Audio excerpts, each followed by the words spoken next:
I wasn't going to ask you this afternoon. I was going to ask you this question of, have you ever been disappointed? But I'm going to change that question to say, when was the last time you were disappointed?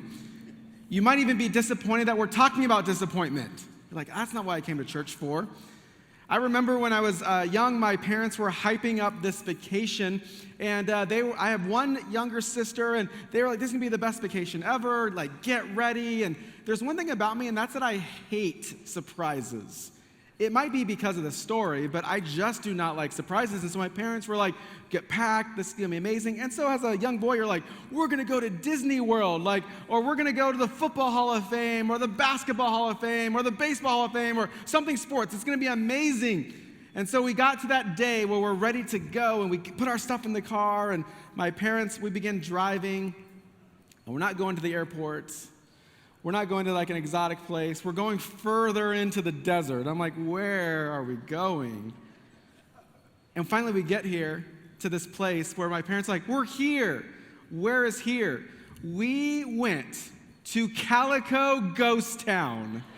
That was the vacation my parents were hyping. I can't tell you how disappointed I was. I was a young guy, and you couldn't fool me that these rocks we're mining for gold were just rocks that were spray painted with gold flakes. Come on, like, what in the world? And I remember being so disappointed by Calico Ghost Town. If you love Calico Ghost Town, God bless you. Like, you are a better person than I am. And so I remember being so disappointed at a young age, and to be honest, all of us deal with disappointment every single week, maybe monthly, maybe even daily. If you're a parent, we get disappointed. If you're married, you get disappointed. Like, we have a lot of disappointments. So how do we deal with disappointments? There's a great story in Mark as we continue our Walking with Jesus series in Mark chapter 10, that we find two disciples, James and John, who are about to get disappointed by Jesus. So if you have your Bible, turn over to Mark chapter number 10, or if you have the church app, you can go to the sermon notes, and let's look at Mark chapter 10 and find this story that we find here of these two disciples who are about to get disappointed by Jesus. In Mark chapter 10, verse 35, it says this: James and John, the sons of Zebedee, they approached Jesus, and here's what they say: Teacher, we want you to do whatever we ask you. Now, that's a pretty bold statement. In fact, that statement is completely wrong after teacher. That's like the only thing they got right, calling Jesus teacher. And so James and John, their brothers are like, hey, let's go talk to Jesus. And so they go, Jesus, we want you to do whatever we ask you to do. Now, parents, have you ever had a son or a daughter come to you, Dad, Mom, just say yes. Just whatever I ask, you say yes. Like, that actually makes me want to say no as a dad. Like, no, I'm not going to do that now. Like, good try. But that's what they do. They go to Jesus. Jesus, just say yes. Just say yes to whatever we want. So Jesus indulges them in verse 36. It says, well, what do you want me to do for you? And then we have this second ridiculous statement that they are asking Jesus in verse 37. They answer Jesus and they say this: allow us to sit at your right hand and at your left in your glory. Excuse me, what? Like, you're wanting what? Now, I can imagine there's some pretty weird math going on in James and John's head, because they're talking and they're like, hey, bro, there's two of us, and there's two seats up there. I think that those seats are for us. And then John's like, you're right. Like, yeah, of course. Like, this has got to be for us. So they're going to Jesus. Jesus, two of us, two seats. You know what we do. Like, I think it's time for us to get our reward. And so they are asking Jesus for these seats. Look at Jesus' response in verse 38. You don't know what you're asking. Like I almost feel like Jesus is like, are you serious, guys? Like, this is what you're asking me? This is what you're wanting a blank check for? And he says this. He says, are you able to drink the cup that I drank or be baptized with the baptism I'm baptized with? We are able, they say. Well, Jesus responds, well, yeah, you can drink the cup I drink, and you can be baptized with the baptism I'm baptized with. But, verse 40, to sit at my right or my left is not mine to give. Instead, it is for those for whom it has been prepared. Now, I love this verse in verse 41. Now, when the 10 disciples heard this, they began to be indignant with James and John. Because James and John math was 2 of us, 2 seats that were good, but they forgot about the other 10. And so I kind of feel like the 10 disciples are hearing James and John, and they get like jealous at first because they're like, why didn't I think about that? Like, I should have asked Jesus for the seat. I don't even know. Like, I should have thought of that. And then they hear Jesus' response like, I can't believe you guys asked about that. What is wrong with you guys? And all of a sudden, they're becoming indignant about what James and John have been asking. But look at the lesson Jesus teaches them in verse number 42. Jesus calls them over and says, hey, okay, guys, here, listen to this. You know that those who are regarded as rulers of the Gentile lord it over them, and those in high positions act as tyrants over them. Now, this isn't the focus of the message, but I love the lesson that Jesus is teaching. He's telling these guys, hey, when you get a title, when you get a position, you forget what life is about. You think because you have a title that people are now here to serve you. You think because you have a position, you can lord that over people so that they can make your life easier. You have forgotten the point of what life is about. So he goes on to say in verse number 45, actually in verse 43, he says this, but it is not so among you because on the contrary, whoever wants to become great among you will be your servant. And whoever wants to be the first among you will be a slave to all. And then in verse 45, what some consider the theme verse of the Gospel of Mark. It's that Jesus is reminding us, for even the Son of Man, even himself did not come to be served, but he came to serve and to give his life a ransom for many. I love what Jesus is teaching these guys. He's saying, hey, listen, you're thinking about yourself. You want the position, you want the VIP seats, you want the backstage, all access pass to the throne room of heaven. That's what you want, but you're forgetting the purpose of what we're doing. We're here to serve other people, not to be served. Now, before we judge James and John too hard, let's put ourselves in their shoes. Because I'll be honest with you, there's been so many times that I asked God for something and he didn't do it and I was disappointed. Now, James and John, listen, they were walking with Jesus, that they were seeing the miracles, they were seeing things that were happening, and so they were no doubt convinced that this was God's will for them. Have you ever prayed so hard that you were so convinced that God was going to do that for you and then it didn't happen? How disappointed were you? Where you were so convinced that God wanted good things for you and this was going to be a good thing for you and that you needed it and then it didn't happen. That's exactly what happened to James and John. Of course, Jesus wants us right by him. We're his disciples. We've been doing so much. We've been healing people. We've been sharing the gospel with people. We've been by Jesus' side. We forsook all and followed him. We need those seats. They were convinced that Jesus was going to give it to them because it was God's will, and Jesus is like, that's not mine to give, and that's not the point of what you're doing. Often disappointment comes when our expectations are not met by reality. These disciples, they expected that Jesus would give them the seats, and then reality set, and they got disappointed by, hey, you didn't give us those seats. Single ladies, how many times are you disappointed by the pool of guys in this area? Like, you're looking for a great guy, and you can't find any guys with jobs, and you're just like, where are all the good guys? Maybe they're here, I don't even know. Like, I'm not sure.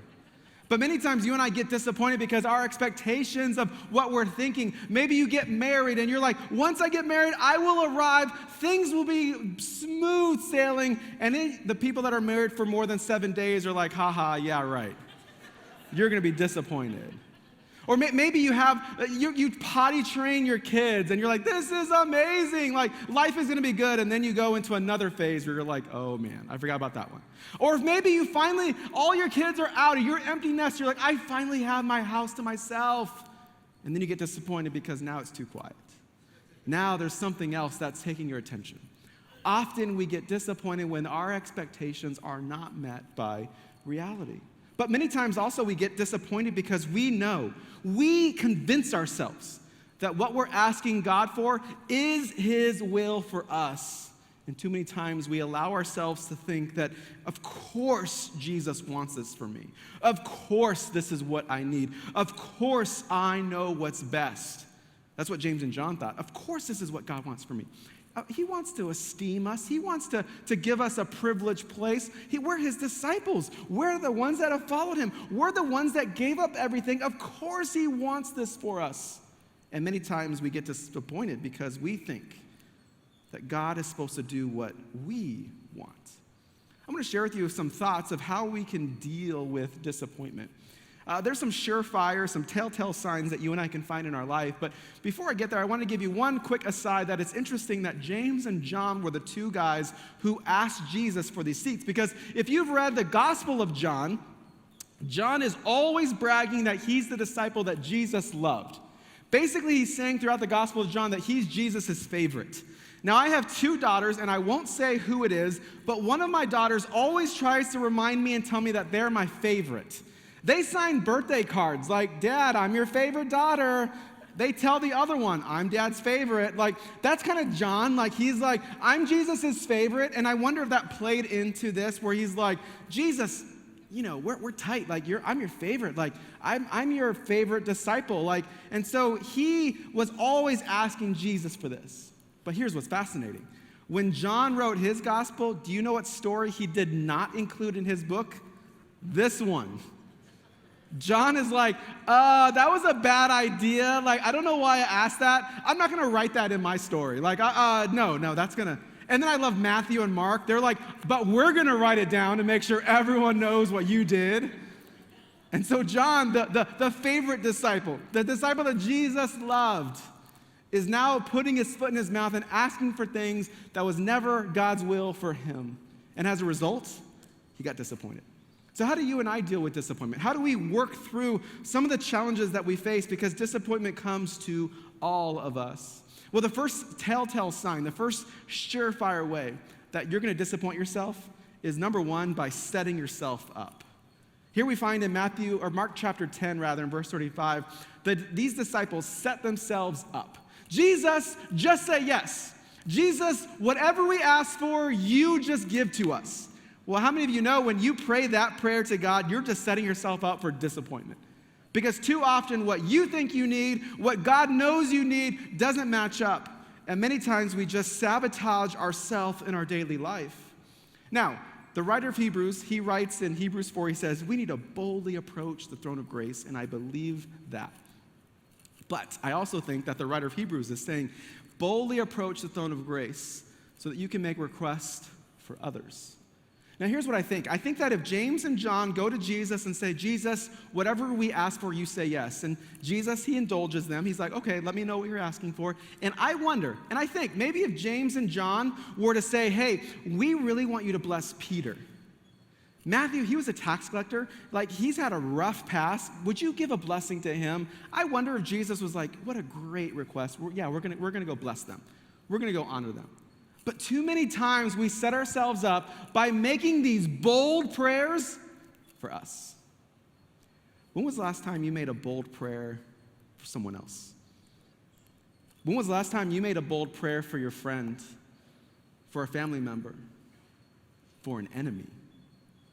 Often our prayers, our requests are for us.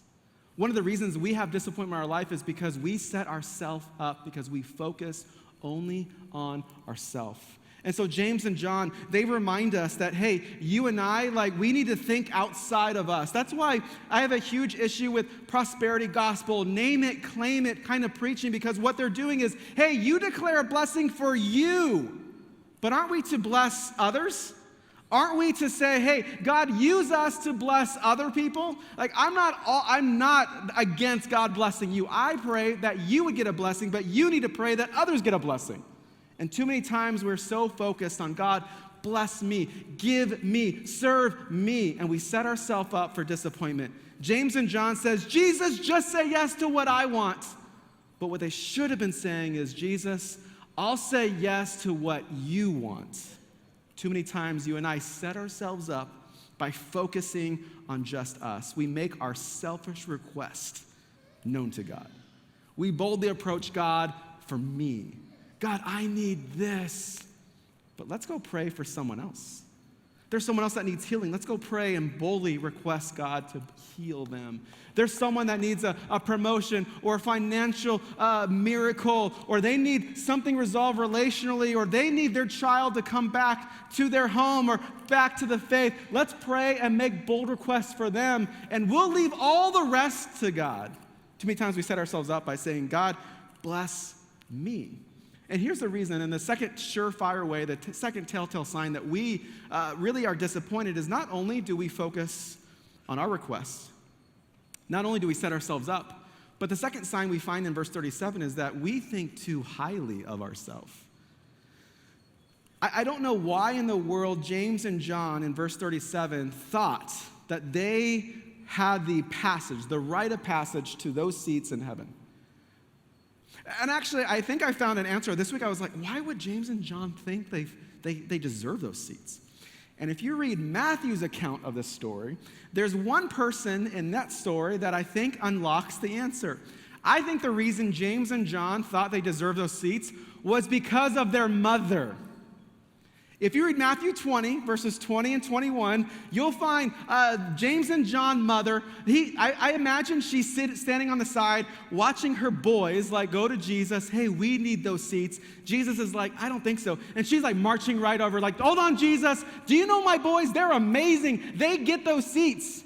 I am not making this up. Matthew chapter 20, read it. And so the mother is like, Jesus, you don't even know how good my boys are. Now, moms, how many of you know, you're going to protect your boys? Your boys are amazing. They're the best. They do no wrong.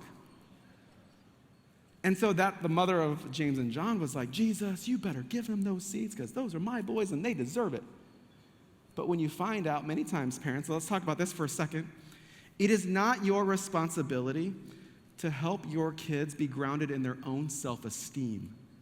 It is your responsibility to help them be grounded in the image of God that they were created in. Too many times, we tell our kids, we tell our grandkids, we tell our nieces, our nephews, you're amazing. When I was younger, it was a good thing to be called a snowflake. Now I think it's a bad thing. And so, but being a snowflake meant you were unique and you were, an individual. And so I remember, growing up, hey, God has created you. He's made you unique. But too many times we focus so much on the self-esteem that we forget that they were prepared and created and formed in the image of God. So even James and John's own mother forgets that she's helping her boys, grown men, by the way, grown men who their self-esteem reaches the heavens. And they set themselves up for disappointment because why? Not only were they making requests for them, but they thought they deserved it. The moment you think you deserve something, get ready because disappointment's about to follow.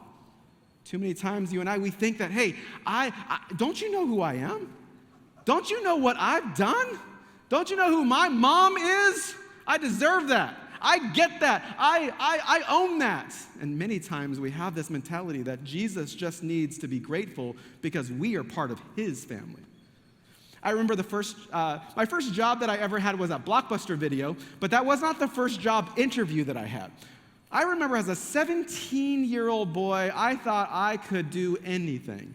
Now, I was a youth pastor for many years, and in fact, I lead a young adult life group right now for young guys, and I've always felt it was my responsibility to knock these 17 to 20-somethings down a peg or two on the ego totem pole, because if you know anything about it, if you've seen any teen, young adult boys in your orbit, you know that they think they're bulletproof. Nothing can hurt them. They think they're amazing. They think that any girl that denies them is wrong. What's wrong with them? They have no faults. So I always felt like it's my responsibility to help them be knocked down a little bit. And so I remember as a 17-year-old boy, I was like, all right, I'm about to enter the workforce, and they are lucky to have me. So I got my tiny resume that fit on even a quarter of the page because it basically just had my name. That was all I had. But I still was going to be this amazing worker. And I remember my very first job interview was at Ross Dress for Less. It was a store in Lancaster, and I remember thinking oh yeah, Ross, you are lucky that I'm coming your way. You, not even as a store, you as a corporation need me onto your team. And so I remember going into that interview being so confident, yeah, I'm going to kill this interview. I'm going to do great. You're going to want me. It's going to be so obvious. And do you know what that manager told me? Yeah, we're not going to hire you. What is wrong with you? Do you know who I am? I'm going to be this amazing worker for you. So I actually ended up not getting that job, working at Blockbuster Video And now fast forward 20 plus years later, Ross Dress for Less is still going strong. Blockbuster Video has gone down for years. And I'm not saying that I'm responsible for the demise of Blockbuster. I'm not owning that. But I do know that Ross didn't need me back in the day. And too many times we built our own selves up. They need me. God, you're lucky that I said yes to you. God, do you even know what kind of disciple you have? Like, I'm not even a diamond in the rough. I'm just a diamond. Like, this is like, God, I am pretty extraordinary. And many times we fall into our own trap. We think too highly of ourselves. Now, parents, let me go back to that. I'm not suggesting that you tear down your kids and call them names and say they can't do anything.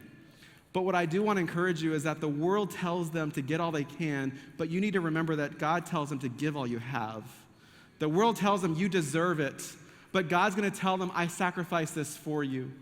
The world's going to tell them, like, just get everything. You deserve it. You have all of it. But God reminds us that, hey, my son died for you. And so parents, grandparents, those that have any influence over the next generation, remind them that they are made in the image of God. And too many times we step into their path and tell them, you earn it. It's kind of a small pet peeve, and if you say this, please take no offense. I actually don't like when people say, you deserve it. You deserve it. Because please, I'm not over spiritual, but I just feel like, actually, we don't deserve anything. Like, whatever God has done for us is by purely His grace. I think there's a pattern of being faithful and consistent, and I think God does bless that, but it's not because you deserve anything. You were just doing what God called you to do. And too many times we go through life, we get the job promotion, we have kids. Maybe I was a big brother, and we were talking yesterday in my life group about how we get responsibility too soon, too fast, and we can't handle it. And I was telling the guys yesterday that one of the things that my parents did was they let me be in charge of my sister way too soon. I was in 7th grade, and they're like, okay, we're going to be home. We're going to be at work. You're home alone. You can watch your sister. When I got that title of being in charge, like, everything went crazy. I couldn't handle it. She was my servant. Like, she was coming into the world to serve me. Like, that's how I saw the world. And I couldn't handle it. And many times you and I are the same, where we get a title, we get a position, we have a role given to us, we get a promotion, all these things. And now all of a sudden we go crazy because we think everyone's going to serve us now. And Jesus reminds us, and that's our third telltale sign I want to share with you. Not only do we set ourselves up, not only do we lift ourselves up too high, but the third way that we know disappointment is going to come is when we forget that the way up is down. Jesus reminds us, he says, hey, listen, I didn't even come to be served. And if there's anybody in the history of the world that could have been served, it was Jesus. But he came and he says, hey, I didn't come to be served. I came to serve. And not just that, I came to be a ransom, to give my life a ransom for many. I love this idea that you and I, as we go through life, that we are not here for ourselves. Disappointment is a way of life for sure. But I think a way of minimizing the impact and effect of disappointment is to think of and to serve other people. Because if you were to boil down your disappointments of why they came about in your life, I think the main reason that we get disappointed is because we don't get what we want. We set ourselves up. Jesus, just say yes. We think too highly of ourselves. Don't you know who I am? And we forget that in God's economy, the way up is actually by lowering yourself to serving others. You see, we are so good at thinking about us. We are so good at thinking about our needs, our wants, our desires. We're so good at understanding how the world affects us. We're so good at making those bold requests about, God, you need to give me this blessing. I will name it, claim it, stand in it. But we forget, we're not here to be served. We're not here to make even our life better. We are here so that we can serve and impact others with the gospel of Jesus. And as a result of that, when we do that, when we step into that, you'll find that disappointment is going to come for sure. But it won't be as overwhelming to you as it often can be. Now, there's two kinds of disappointment as I wrap up our time together. There's the self-inflicted disappointments. That's what we've been primarily talking about today. That's when we set ourselves up, when we think too highly of ourselves, when we forget about serving others.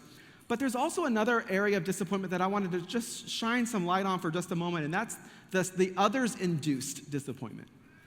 What happens when your spouse walks away? What happens when the doctor calls with a diagnosis that now you're going to be in the fight for your life?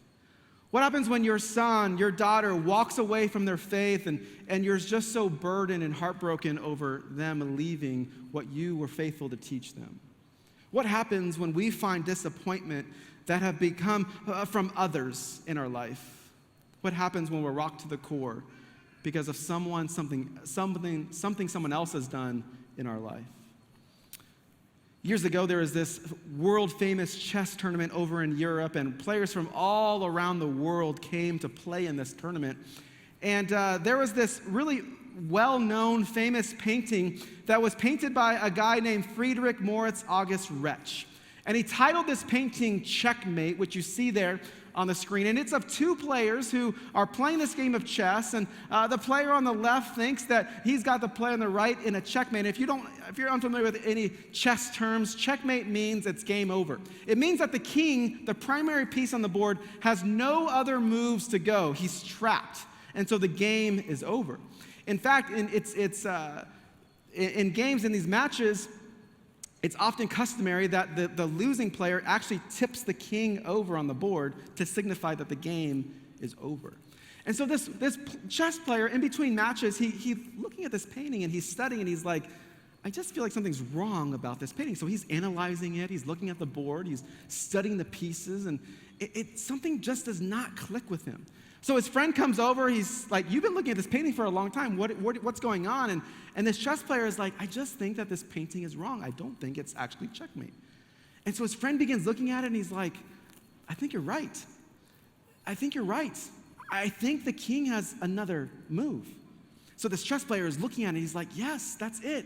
This king has another move. The game is not over. You see, when you get disappointed, when life throws you a curveball, when you get the medical diagnosis, when a spouse walks out, when a kid leaves, when struggles come, let me encourage you, friends. The game is not over because the king has one more move. Too many times, you and I, we throw in the towel. Just like this player, we think that it's game over. We think the enemy has us in checkmate. We think that the diagnosis is going to take everything over. We think that the marriage on the rocks is gone. We think that because we didn't get that promotion or get into that neighborhood that the game is over. But let me tell you, the king has one more move for you and for me. Too many times we're ready to tip over that piece. We have our finger on the king because we're like, Jesus is not listening. He's not with us. He's not for us. And we're ready to throw in the towel. But let me tell you, we serve the Most High King who has one more move for you. Well, Pastor Jeremy, my spouse left. They walked away. We're on the rocks. I didn't get that promotion. I'm going to go through a financial upheaval. You don't understand what's going on in my family, but let me tell you that we serve a king who is still on the throne. We serve a king who still has another move. We still serve a king who his victory is in his hands. Do not tip over that king because he is for you. He is with you. And when he is for you, nobody, spiritually or physically, can be against you. The king has one more move. Often we think, oh, Jesus, I thought you were there. I wish I could tell you, but there's been things that I prayed for in my life that I was like, God, I know that you want this. I know this is your will for me. And I prayed. And I prayed, and I begged, and I fasted, and I asked God. I prayed so hard. I knew God wanted it for me. And he said no. My hand hovered over the king, ready to tip it over and say, all right, this is it. Game over. I can't do this anymore. God, you're not there. The enemy has checkmated me.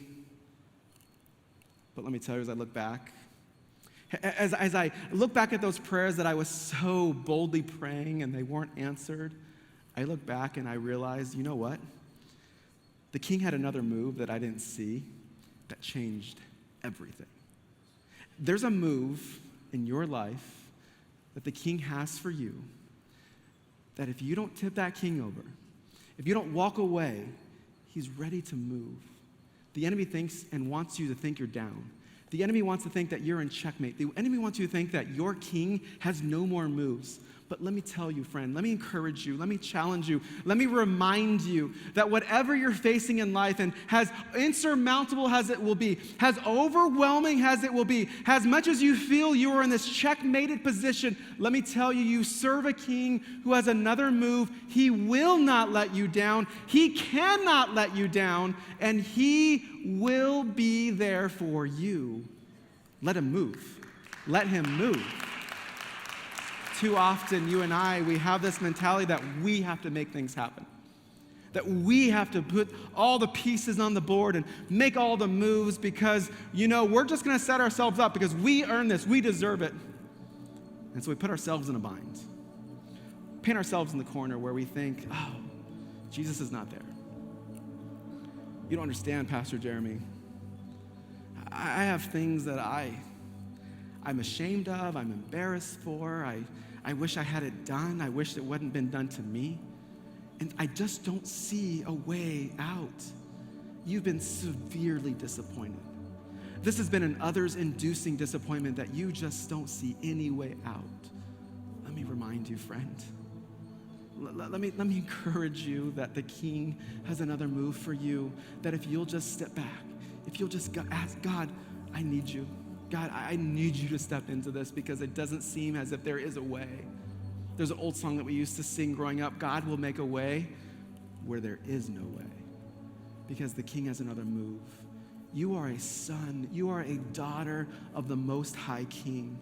And we don't walk in our own self-esteem. We don't walk in our own image. We don't walk in our own abilities and giftings. We walk as sons and daughters of the Most High King. And so we serve a king, friend. In your life and in mine, he has another move. So don't give up. Don't throw in the towel. If your finger's on that piece ready to just give in, take it back. Because the king has something for you. That timing may feel off.